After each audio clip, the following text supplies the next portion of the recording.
Hello everyone, welcome back to our channel flying Europe. मैं हूं Anukriti and we are back with a new video in our series of how to get a job in Europe. अगर आपने हमारी series के previous video नहीं देखे हैं तो जल्दी से जाके देखो, स्क्रीन पे भी आपको लिंक शो हो रही होगी। इस सीरीज में हम लोग आपको बताएंगे कि अगर आपको इंडिया से यूरोप में जॉब लेना है तो आपको क्या क्या प्रोसेस फॉलो करनी होगी।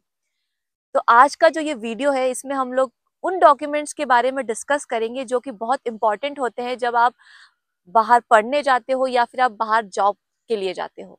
और इन सारे डॉक्यूमेंट्स को रेडी करने के लिए आपको वेट नहीं करना है, आपको अभी स्टार्ट कर देना है इनको रेडी करना।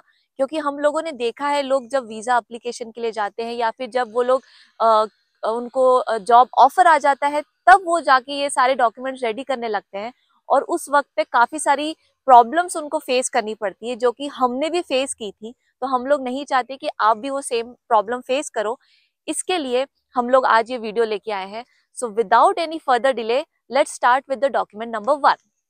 तो हमारा पहला डॉक्यूमेंट है पासपोर्ट। आई अज्यूम कि आप सबके पास पासपोर्ट होगा क्योंकि पासपोर्ट के बिना तो आप बाहर ट्रैवल नहीं कर सकते।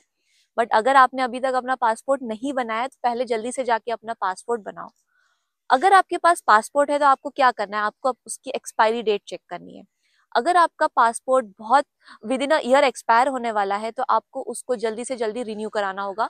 क्योंकि अगर आपके पासपोर्ट की एक्सपायरी डेट काफी कम है तो हो सकता है आपको वीजा एप्लीकेशन में कुछ प्रॉब्लम हो, या फिर जब आप अब्रॉड शिफ्ट हो जाओ तो आपको वहां पे जाकर आपका पासपोर्ट को रिन्यू कराना पड़ेगा। अब जब हम अब्रॉड रहते हैं तो जो पासपोर्ट रिन्यूअल की जो प्रोसेस होती है वो काफी लंबी होती है, प्लस एक्सपेंसिव भी होती है। क्योंकि उस प्रोसेस में आपका पासपोर्ट फिर से इंडिया जाता है, रिन्यू होता है एंड फिर नया पासपोर्ट वापस आता है। तो हो सकता है अगर इस बीच में कुछ प्रॉब्लम हो गई, आपका कोई डॉक्यूमेंट नहीं मिला, कुछ भी हुआ तो वो चीज कैंसिल भी हो सकती है। तो मेरा सजेशन यही है कि अगर आपके पास पासपोर्ट नहीं है तो पासपोर्ट बनवाइए, और अगर पासपोर्ट है तो उसका एक्सपायरी डेट चेक करिए और उसको फटाफट रिन्यू करवा लीजिए। तो चलते हैं अब दूसरे डॉक्यूमेंट की तरफ, जो है बर्थ सर्टिफिकेट।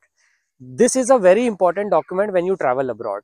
वैसे बर्थ सर्टिफिकेट हम सबके पास होता है, बट नॉर्मली हम इसको ज़्यादा देखते नहीं है। तो सबसे पहले जाओ अपना बर्थ सर्टिफिकेट निकालो, और उसमें क्या क्या इंपॉर्टेंट चीज़ें देखनी है वो मैं आपको बताता हूँ। पहली चीज़ ये देखनी है कि उसमें सारी डिटेल्स आपकी सही है कि नहीं। नॉर्मली ऐसा होता है कि हमारा बर्थ सर्टिफिकेट तब बनाया होता है हमारे पेरेंट्स ने जब हम पैदा हुए होते हैं, which is 25-30 years ago, right.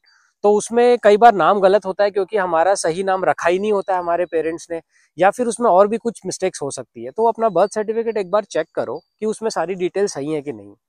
दूसरी चीज उसमें ये देखनी है कि वो इंग्लिश में होना चाहिए, क्योंकि अगर आप बाहर ट्रैवल करते हो तो हिंदी वाला एक्सेप्ट नहीं करते हैं। तो अगर आपको हिंदी वाला ही रखना है तो उसके लिए फिर आपको ट्रांसलेशन कराना पड़ेगा एक गवर्नमेंट ऑथराइज्ड कंपनी से।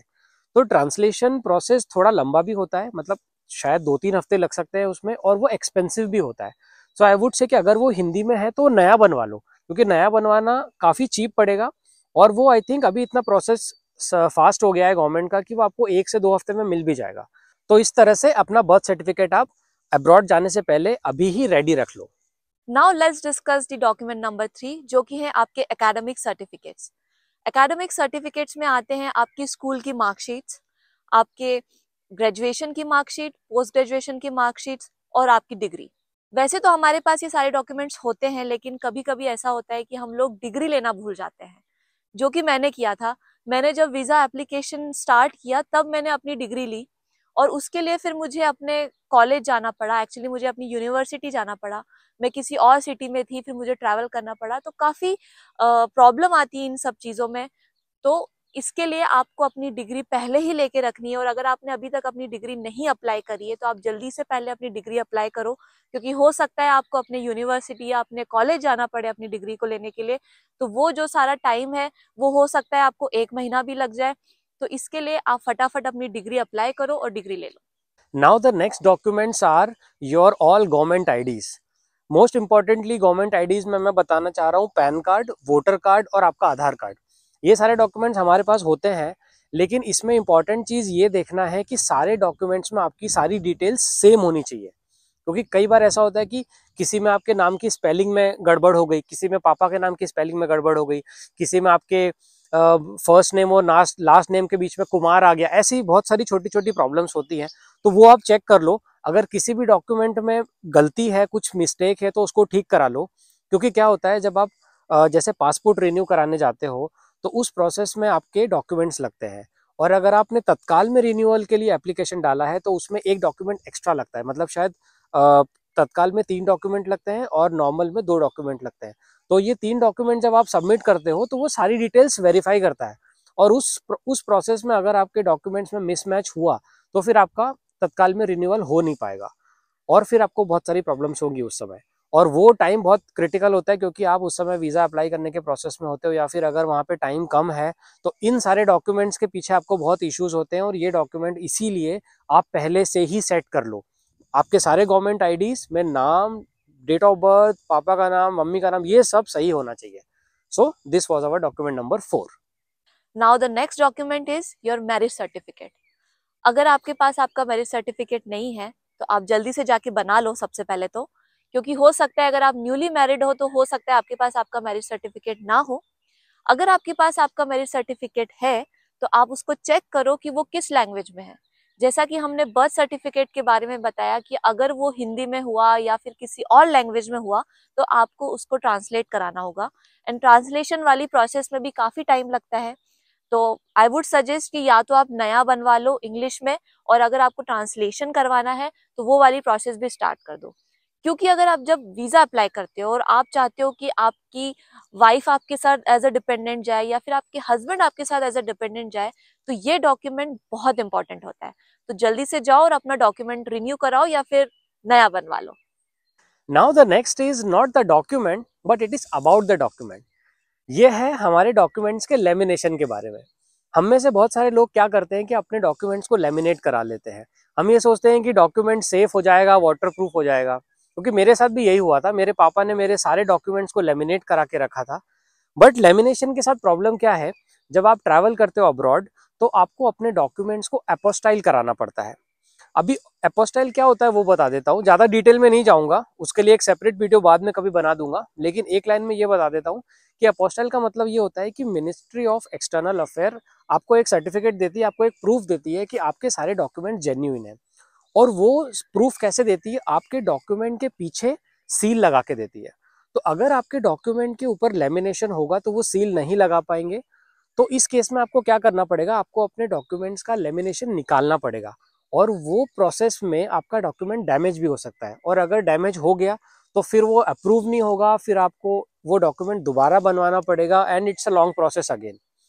तो आई वुड रेकमेंड कि अगर आपने डॉक्यूमेंट लेमिनेट करा लिए हैं तो केयरफुली उनका लेमिनेशन निकाल लो अपने खुद से, और अगर नहीं कराए हैं तो आगे भी मत कराओ, क्योंकि फिर जो मैंने एक्सप्लेन किया वो नहीं हो पाएगा। और लेमिनेट कराने के बजाय एक अच्छे फोल्डर में अपने सारे डॉक्यूमेंट्स को सेव करके रखो, काफ़ी है उतना।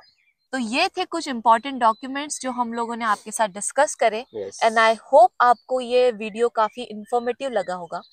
वैसे ये वीडियो सिर्फ उन लोगों के लिए नहीं है जो अब्रॉड जाने वाले हैं या फिर जो स्टूडेंट अब्रॉड जाने वाले हैं। ये वीडियो हर इंडियन के लिए है। अगर आपके ये सारे डॉक्यूमेंट्स अप टू डेट है तो आपको कहीं भी कोई प्रॉब्लम नहीं आएगी। Right. तो यार अगर ये वीडियो अच्छा लगा हो तो प्लीज इस वीडियो को लाइक करना और कमेंट करके बताना कि क्या आपके सारे डॉक्यूमेंट्स ठीक हैं, और Yes. अगर नहीं ठीक है तो आप लोगों ने इस वीडियो से क्या एक्शन लिया।